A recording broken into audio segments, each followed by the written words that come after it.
ఇదేనా నీ సంస్కారం? మీ ఇంట్లో వాళ్ళు నీకు ఇదే నేర్పించి పంపించారా? అవునులే, కూటికి గతిలేని కుటుంబం నుండి వచ్చావు కదా, ఇంకా నీ దగ్గర్నుండి సంస్కారం ఎక్స్పెక్ట్ చేయకూడదు. ఇద్దరు కోడళ్లను ఎందుకు ఒకేలా చూడటం లేదు? వచ్చాడండి ఉచిత శేఖరుడు. మిమ్మల్ని కరెంటు బిల్లు కట్టమన్నాను, కట్టారా? సీతకు ఊర్మిళకు పోలికేంటి? ఊర్మిళ శ్రీమంతుల బిడ్డ, లక్షల కట్నం తీసుకొచ్చి. ఇక సీత గురించి చెప్పాలంటే దాని శని మొహం చూడటమే నాకిష్టముండు. ప్రియమైన ప్రేక్షకులారా, ఈరోజు మనం చూడబోయే ఆసక్తికరమైన కథ అత్తగారి వేధింపు, చిన్న కోడలి సాధింపు, మొదటి భాగం. అనగనగా మంగాపురం అని ఒక ప్రశాంతమైన గ్రామముంది. ఆ గ్రామంలో పచ్చని పొలాలు, నిశ్శబ్దమైన వీధులు, సాదాసీదా జీవితం గడిపే మనుషులు. ఆ గ్రామంలోనే శ్రీనివాసరావు, సుమిత్రదేవి అనే దంపతులు నివసించేవారు. బయటికి చూస్తే ఒక సాధారణ కుటుంబంలా కనిపించినా ఆ ఇంటి లోపల మాత్రం మాటలతో, మనసులతో నడిచే ఒక వేరే ప్రపంచం ఉండేది. సుమిత్రదేవి ఆ ఇంటి యజమానురాలు. ఆమెకు గర్వం ఎక్కువ, అహంకారం ఇంకా ఎక్కువ. ఎక్కడైనా ఎవరైనా తన మాటే చివరి మాట కావాలి అనేది ఆమె స్వభావం. ఆమె మాట్లాడితే భర్త శ్రీనివాసరావు తల ఊపుతాడు. కొడుకులు రవి, కిరణ్ నిశ్శబ్దంగా వినిపోతారు. ఆమె ముందు ఎవ్వరూ ఎదురుమాట మాట్లాడలేరు. ఇక భర్త శ్రీనివాసరావు విషయానికి వస్తే అతను చాలా మృదువైన మనసున్నవాడు. కాని భార్య ముందు మాత్రం తన మాటకు విలువలేదని తెలిసి అంతేగా అంతేగా అంటూ జీవితాన్ని గడిపేస్తూ ఉంటాడు. ఇద్దరు కొడుకులు. పెద్ద కొడుకు రవి చదువు పెద్దగా కాలేదు. పక్కనే ఉన్న రైస్ మిల్లులో గుమస్తాగా పనిచేస్తూ తన జీవితాన్ని సైలెంట్గా నడిపిస్తుంటాడు. చిన్న కొడుకు కిరణ్ మాత్రం చాలా తెలివిగా చదువుకుని పట్టణంలో ఒక మంచి సాఫ్ట్వేర్ ఉద్యోగం సంపాదించాడు. ఇంట్లో అందరికీ గర్వకారణమయ్యాడు. ఒకే ఇంట్లో పెరిగిన ఇద్దరి జీవితాలు మాత్రం పూర్తిగా భిన్నంగా మారిపోయాయి.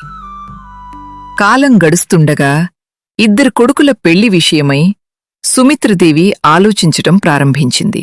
ఏమండోయ్, నేను చెప్పేది జాగ్రత్తగా వినండి. మనిద్దరు కొడుకులు ఇప్పుడు పెళ్లి వయసుకి వచ్చేశారు. ఇక ఆలస్యం చేయడం మంచిది కాదు. కాలం ఎలా మారిపోయిందో చూస్తూనే ఉన్నాం.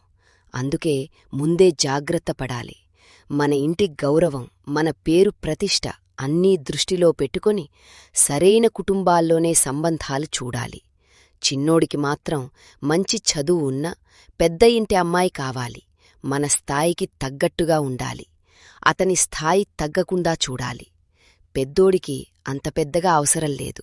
సాదాసీదా కుటుంబం నుంచి వచ్చినా సరిపోతుంది. కాని ఒక విషయం మాత్రం స్పష్టంగా చెప్తున్నాను. మన ఇంట్లోకి వచ్చే కోడళ్ళు మన మాట వినాలి.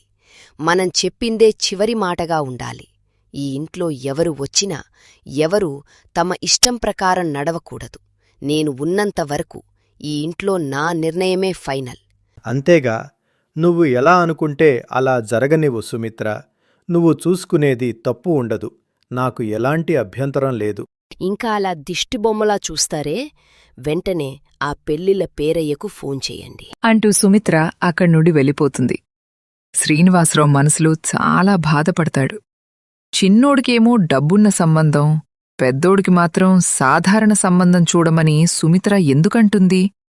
నాకిదంతా న్యాయంగా అనిపించటం లేదు. ఎదురు చెప్దామా అంటే ఇల్లు పీకి పందిరేస్తుంది. అయినా పెద్దోడి మంచి మనసుకి దేవుడంతా మంచే చేస్తాడ్లే అననుకుంటూ పెళ్లిళ్ల పేరయ్యకు ఫోన్ చేసాగాడు. హలో పేరయ్య గారు, నేనండి శ్రీనివాసరావుని. నమస్కారం శ్రీనివాసరావు గారు, ఎలా ఉన్నారు?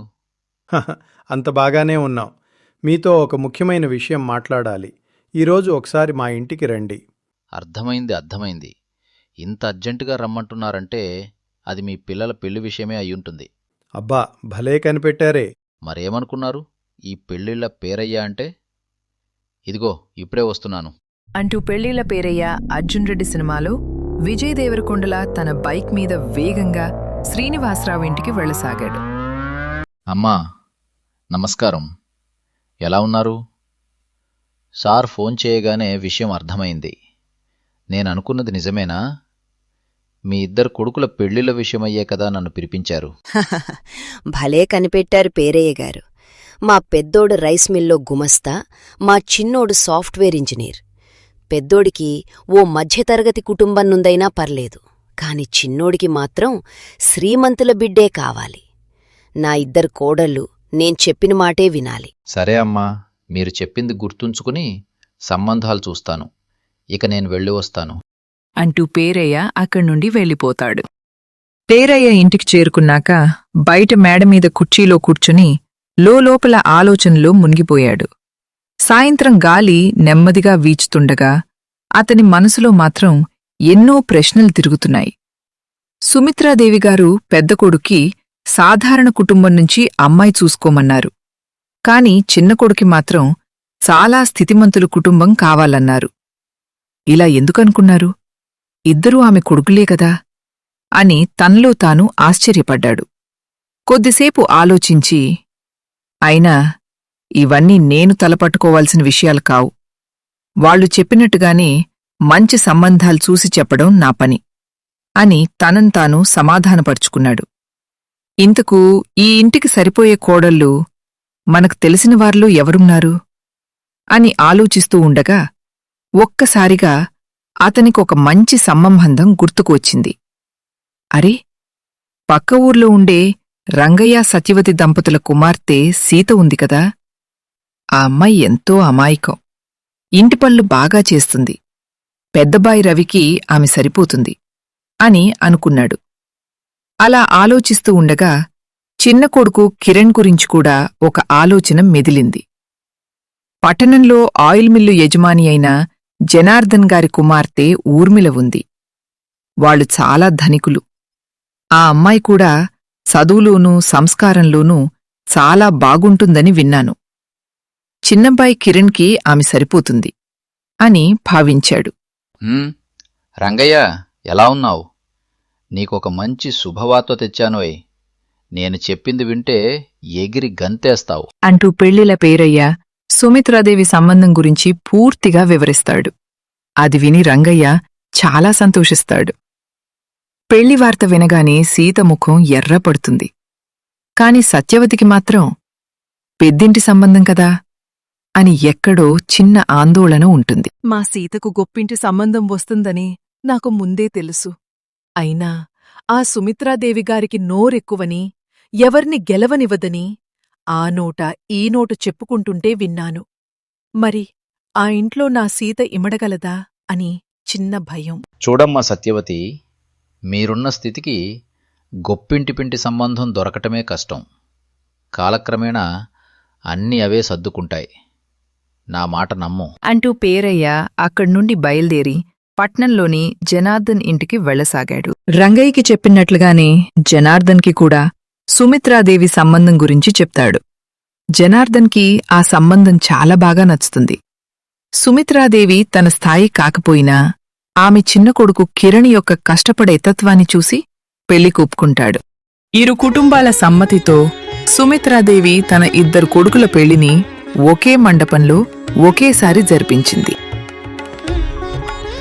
ఈ కోడళ్ళు ఆ ఇంటి భవిష్యత్తును ఎలా మార్చబోతున్నాయో ఆమెకే తెలియదు. ఆ నిర్ణయం ఆ కుటుంబంలో కొత్త కథకు, కొత్త గొడవలకు, కొత్త పరీక్షలకు నాంది అవుతుందని ఎవ్వరూ ఊహించలేదు. ఇకనుంచి ఆ ఇంట్లో జరిగేది సాధారణ కుటుంబ కథ కాదు, మనసులను కదిలించే ఒక ప్రయాణం. ఇది ఒక అత్త, ఇద్దరు కోడళ్ళు మరియు గౌరవం కోసం జరిగే పోరాటం. ఇదిగో సీత, ఇంటికి పెద్ద కోడలివి నువ్వు. తెల్లవార్జామునే 4ంటికి నిద్రలేవాలి. ఇంట్లో పనులన్నీ చకచకా చక్కపెట్టాలి. టిఫిన్తో పాటు పెద్దోడికి చిన్నోడికి లంచ్ బాక్స్ సిద్ధం చెయ్యాలి. ఇల్లు శుభ్రంగా లేకపోతే నాకు చెడ్డ చిరాకు. అలాగే అత్తయ్యా, మీరు చెప్పినట్లే చేస్తాను. మీరేం చెప్పినా తూచా తప్పకుండా పాటించమని మా అమ్మ నాకు చెప్పి పంపించింది. మీ మాటే నాకు వేదవాక్కు. ముందందరూ ఇలాగే అంటారు, తర్వాత నెత్తికెక్కి కూర్చుంటారు. అంటూ సుమిత్ర చిన్న కోడలి గదిలోకి వెళ్ళసాగి. ఏమ్మా ఊర్మిళ, అప్పుడే నిద్రలేచావా? ఇంత పొద్దున్నే లేవాల్సిన అవసరం ఏముంది? అసలే శ్రీమంతుల బిడ్డవి, అందులోనూ ఈ సుమిత్రాదేవి చిన్న కోడలివి. నువ్వు మీ ఇంట్లోనే కాదు, ఈ ఇంట్లో కూడా మహారాణిలానే ఉండాలి. అయ్యో అదేం లేదత్తయ్యా, మీ అబ్బాయి కిరణ్ పొద్దున్నే ఊరు చూపిస్తానన్నాడు, అందుకే రెడీ అవుతున్నాను. ఒరే కిరణ్, 4 రోజులు ఆఫీస్కు సెలవు పెట్టి అమ్మాయికి ఊరంతా తిప్పి చూపించు. అమ్మో, 4 రోజులంటే వీలుపడదమ్మా. ఇప్పటికే పెళ్లి పేరుతో 15 రోజులు సెలవు పెట్టాను. ఇంకా 4 రోజులు సెలవు కావాలంటే మా బాస్ నా ఉద్యోగం పీకేసి ఇంట్లోనే కూర్చోమంటాడు. కావాలంటే 2 రోజులు సెలవు పెట్టి ఊర్మిళకు ఊరంతా చూపిస్తాను. సరే సరే, సీతతో కాఫీ పంపిస్తాను, తాగేసి వెళ్ళండి. అంటూ సుమిత్ర అక్కడి నుండి వెళ్ళిపోతుంది. ఇదిగో సీత, వంట తగలేసింది చాలేగాని ఊర్మిళా చిన్నోడు బయటికెళ్తున్నారు, వాళ్ళకి కాస్త కాఫీ ఇచ్చిరా. అలాగే అత్తయ్యా. అంటూ సీత కాఫీ తీసుకుని ఊర్మిళ గదికి వెళ్ళసాగింది. ఒక్కసారిగా సీతను చూసిన ఊర్మిళ కోపంతో మండిపడింది. గదిలోకి వచ్చే ముందు డోర్ నాక్ చేయాలని తెలీదా నీకు? ఇదేనా నీ సంస్కారం? మీ ఇంట్లో వాళ్ళు నీకు ఇదే నేర్పించి పంపించారా? అవునులే, కూటికి గతిలేని కుటుంబం నుండి వచ్చావు కదా, ఇంకా నీ దగ్గర్నుండి సంస్కారం ఎక్స్పెక్ట్ చేయకూడదు. అయ్యో అది కాదమ్మా ఊర్మిళ, పొయ్యి మీద కూర పెట్టాను, కూర మాడిపోతుందనే కంగార్లో అలా వచ్చేశాను. దానికే నువ్వు నన్ను అన్నేసి మాటలనడం భావ్యం కాదు. అంతా ఒకే కుటుంబం కదా, అంతే. చనువుతో వదిన వచ్చి ఉంటుంది, దానికే నువ్వు అన్నేసి మాటలనడం కరెక్ట్ కాదు ఊర్మిళ. మీరు కాస్త ఆగండి. ఎవర్నీ ఎక్కడ ఉంచాలో నాకు బాగా తెలుసు. ఇంకోసారిలా జరిగిందంటే సహించేద్లేదు. డబ్బులో పుట్టి పెరిగాననే అహంకారంతో ఊర్మిళ సీతని ఎన్నో అనరాని మాటలు అని అవమానిస్తుంది. ఆ అవమానాన్ని భరించలేక సీత కన్నీళ్లు పెట్టుకుంటూ అక్కడ్నుండి వెళ్ళిపోతుంది. మిల్లులో పని ముగించుకుని ఇంటికి తిరిగి వచ్చిన రవికి సీత ఏడుస్తూ కనిపిస్తుంది. రోజూ తనకోసం సంతోషంగా ఎదురుచూసే తన భార్య సీత ఏడుస్తూ ఉండడం చూసి తన గుండె బరువెక్కుతుంది. అసలు ఏమైందో తెలుసుకోవాలని రవి ఇలా అడగసాగాడు. ఏమైంది సీత, ఎందుకేడుస్తున్నావు? ఇంట్లో ఎవరైనా ఏమైనా అన్నారా? అడిగేది నిన్నే. నువ్వలా మౌనంగా ఏడుస్తుంటే నాకెలా అర్థమవుతుంది? ఇన్ని రోజులుగా నిన్నెప్పుడు ఇలా చూడలేదు.